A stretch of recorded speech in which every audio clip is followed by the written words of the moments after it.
성경에서는 날에 대한 개념에 대해서 자주 언급되어 있는데, 특히 선지서들에 보면 여호와의 날 또는 분노의 날, 심판의 날, 또 구원의 날, 이렇게 표현한 날들이 있습니다.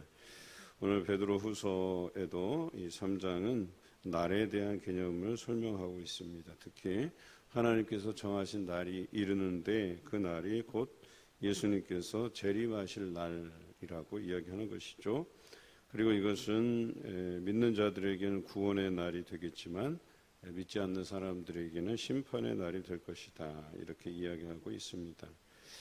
오늘 편지의 시작은 사랑하는 자들이라고 나와 있습니다. 오늘 이렇게 편지 쓰는 목적이 믿음으로 신앙생활하는, 즉 하나님께서 사랑하시고 또 사도들이 아끼고 사랑하는 자들에게 이 편지를 쓰고 있습니다. 특히나 이 편지의 목적은 일깨워 생각나게 한다, 이렇게 기록되어 있죠. 2절에는 명하신 것을 기억하게 하려 하노라 그랬어요. 생각나는 것은 자신의 삶에서 자신이 보고 듣고 받은 말씀을 말하고, 기억나게 한다라고 하는 것은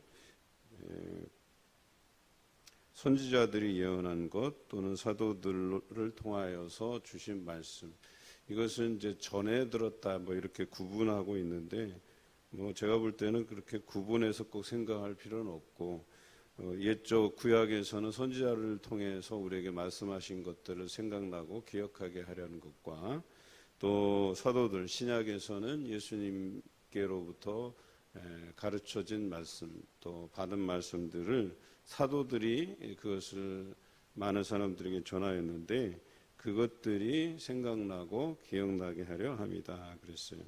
그래서 베드로는 뒷부분에 보면 형제 바울도 이같이 썼으니 라고 되어 있어요. 그러니까 자신이 쓴 편지는 사도 바울도 언급한 것이고, 또 구약의 선지자들이 예언한 것이고, 또 사도들을 통해서 전해진 바 된 말씀이다, 이렇게 이야기하면서 그것이 이 편지를 통해서 다시 한번 생각나고 기억나기를 바라는 마음으로 쓰고 있다는 것이죠. 그럼 어떤 이야기를 쓰고 있느냐? 오늘 5절, 6절, 7절에 보면 하나님께서 과거에 물로 우리를 심판하신 기억이 있다라고 하는 거죠. 이건 구약의 말씀입니다. 그래서 노아의 때에 그 세상의 죄가 관영함을 보고, 온 세상에 가득 찬 것을 보고 그 땅을 물로 심판하신 것을 너희가 기억할 것이다 라고 하는 것이죠. 그런데 동일하게 이제는 예수님께서 재림하실 그때에 이 땅을 또 한번 심판하시는데, 그때는 불로 심판할 것이라고 이야기합니다.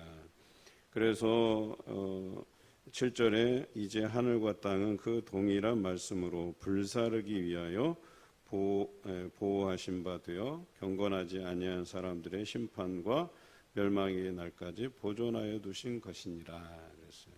지금 상황이 이제 불로 심판할 그 날들, 그 때를 기다리면서 이제 보존, 그 심판의 날까지 심판받을 자와 구원받을 자를 보존해서 함께 가고 있는 그런 상황임을 이야기하고 있죠.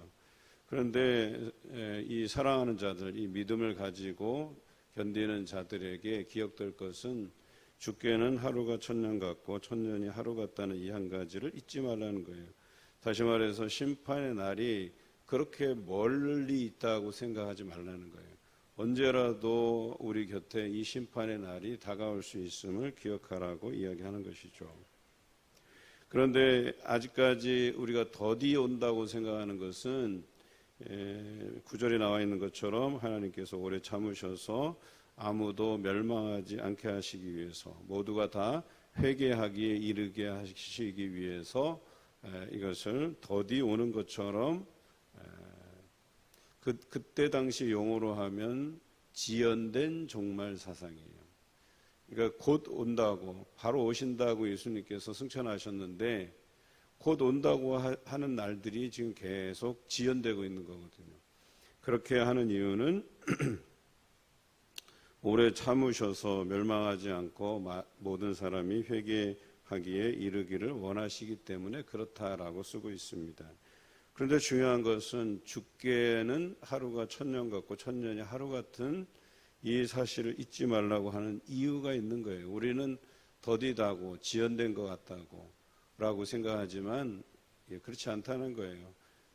하나님께 셈법이라고 하는 것은 우리가 생각하는 것만큼 그렇게 긴 것이 아니라고 이야기하는 것입니다.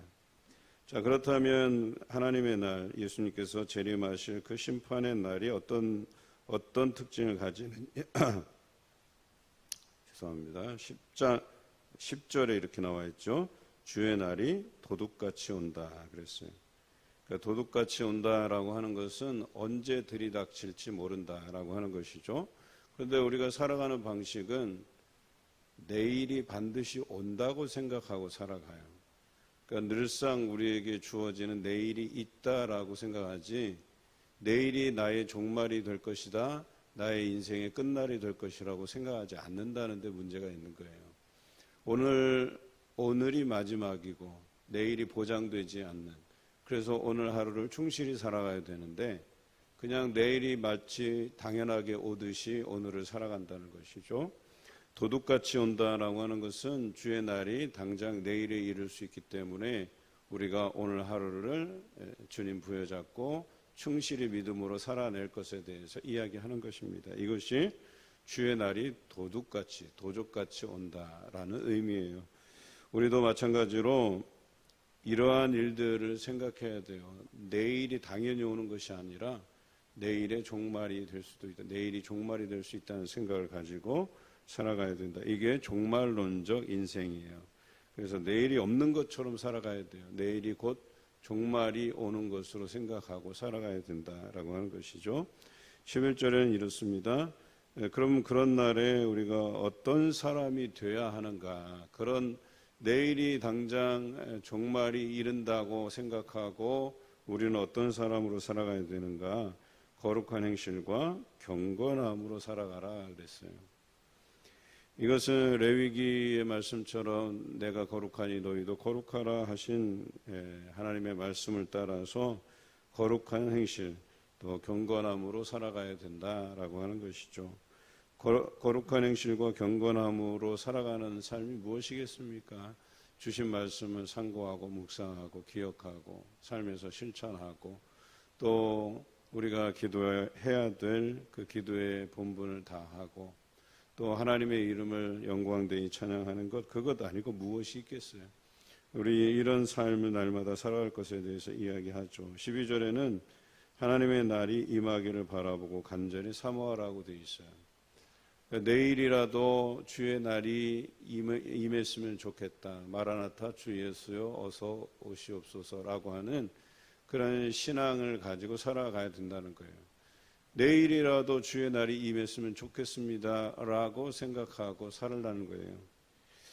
저는 어려서부터 말씀을 대할 때 이런 도적같이 오신다, 곧 오신다, 또 우리가 곧 오시기를 사모해야 된다, 이런 말씀을 들을 때마다 우리 시절 때 흔히 하던 말인데 장가도 가야 되고 그렇게 아이도 키워봐야 되고 그런 생각을 많이 했었어요. 그런데 여기서 말하는 주의 날을 사모하라고 하는 것은 우리의 남들처럼 경험해보고 또 경험해보지 못한 인생이 있으니까 그 날들을 좀 더 살아보고 와는 전혀 상관없는, 정말 우리 인생에서 남들이 다 누리고 있는 저 생을 나도 한번 살아봐야 되는데 라고 하는 이 세상에 집착하는 그런 삶이 아닌, 우리 삶은 언제라도 내가 다른 사람이 누리고 경험한 것들 다 누리지 못한다 하더라도 세상에서 누리지 못하는 그 삶들에 대해서는 우리가 집착할 필요가 없는 게 더 나은 삶, 더 나은 본향이 우리를 기다리고 있기 때문에 이 세상에서 남들이 경험하는 것들을 경험하지 못한다 해서 안타까워할 필요가 없다는 것이죠. 그래서 하나님의 날이 임하기를 바라보고 사모하라고 오늘 말씀에 기록되어 있습니다. 그리고 그 약속은 바로 새하늘과 새 땅을 말하는 것이다라고 13절에 기록되어 있습니다. 새하늘 새 땅에 대해서는 요한계시록에도 기록된 바 있죠. 우리가 바라보는 세상은 지금의 세상과는 다른 요한계시록에 의하면 날마다 예배하는 삶이고 하나님을 높이는 삶이고, 그래서 우리가 그 새하늘과 새 땅을 바라본다면 앞서 11절에 나와 있는 것처럼 거룩한 행실, 경건함으로 생활하라고 이야기하는 것이죠. 14절에도 마찬가지로 주 앞에서 점도 없고 흠도 없이 평강 가운데서 나타나기를 힘쓰라 이렇게 기록하고 있어요. 같은 표현입니다. 또 사도 바울도 받은 지혜대로 썼던 것이 이런 다가올 미래에 대한 이야기죠. 그래서 도적같이 오는 그날, 또 그날을 대비해서 우리가 거룩한 행실과 경건함으로 그날이 속히 오기를 기다리고 또 힘쓰라고 사모하라고 이야기하는 것이죠. 16절부터는 우리가 말씀을 대하는 태도에 대해서 이야기하고 있는데요. 우리가 그 성경을 억지로 풀다가 스스로 멸망하게 된다. 그래서 요한계시록에도 이 표현들이 있어요. 그래서 우리가 성경을 억지로 풀지 말 것에 대해서, 사사로이 해석하지 말 것에 대해서 이야기하고 있죠. 물론 그렇다고 해서 말씀을 묵상하지 말라는 것은 아니에요. 카톨릭은 전통적으로 평신도들이 성경을 해석해서는 안 된다라고 과거에 이야기해 왔었죠. 그래서 마치 성경의 해석은 목회자들, 즉 사제들을 통해서만, 신부들을 통해서만 해석되고 선포되어야 된다고 생각했지만 최근에는 많이 달라졌어요. 요즘은 수녀들도 뭐 성경을 해석하고 같이 모임을 가지고 그렇습니다. 우리가 생각하는 것만큼 카톨릭이 그렇게 과거의 모습처럼 굳어져 있지 않아요. 요즘 카톨릭은 평신도들도 다 해석하고 같이 나누고 우리 개신교와 별반 다를 게 없어요. 그런데 중요한 것은 이 성경을 풀고 해석하는 데 있어서 자기 주장대로 해석하는 게 문제라고 얘기하는 것이죠. 그래서 자기 신앙을 합리화하는 쪽으로 성경을 해석해서도 안 되고, 또 많은 사람들을 나에게 집중시키기 위해서, 그래서 주로 보면 이단이 뭐예요? 성경을 가지고 시작하는 거예요. 그래서 성경을 풀어 해석하는데 그 해석이 올바른 해석이 아니고 뭐예요? 다른 생각. 그래서 다른 주장들을 해가는데 성경을 이용하는 것밖에 되지 않는다는 거죠. 그래서 오늘날 성경을 토대로 하는 많은 이단들이 있는데 이 이단들은 결과적으로 스스로 멸망에 이르게 하는 길이다. 미혹에 이끌려 굳센 데에서 하나님께로부터 떨어져 나가는 행위다라고 이야기합니다. 그래서 너희가 앞서 3장 1절과 2절에 얘기했던 것처럼 사도들을 통해서, 선지자들을 통해서 우리에게 주신 말씀, 그것들을 기억하고 생각나게 하라고 이야기하는 겁니다. 그래야지만 다른 가르침에 대해서 우리가 미혹받지 않고 그 유혹에 넘어가지 않고 하나님께로부터 떨어지지 않고 우리가 그리스도의 은혜와 그를 아는 지식에서 자라갈 수 있다고 이야기하는 것이죠. 이것이 베드로가 믿음의 사람들에게 한 마지막 편지 글이라고 하는 것이죠. 오늘 우리가 주의 날을 대비하면서 살아가죠. 우리 세 가지를 잊지 맙시다. 첫째는 주의 날이 도적같이 온다는 사실. 내일이 반드시 온다는 보장이 없다는 거예요. 내일이 종말에 이를 수도 있다는 것이죠. 그래서 그 믿음 가지고 오늘을 거룩한 행실과 경건함으로 하나님의 날이 속히 오기를 바라는 마음으로 살아가시는 저와 여러분 되시길 주님의 이름으로 기원합니다.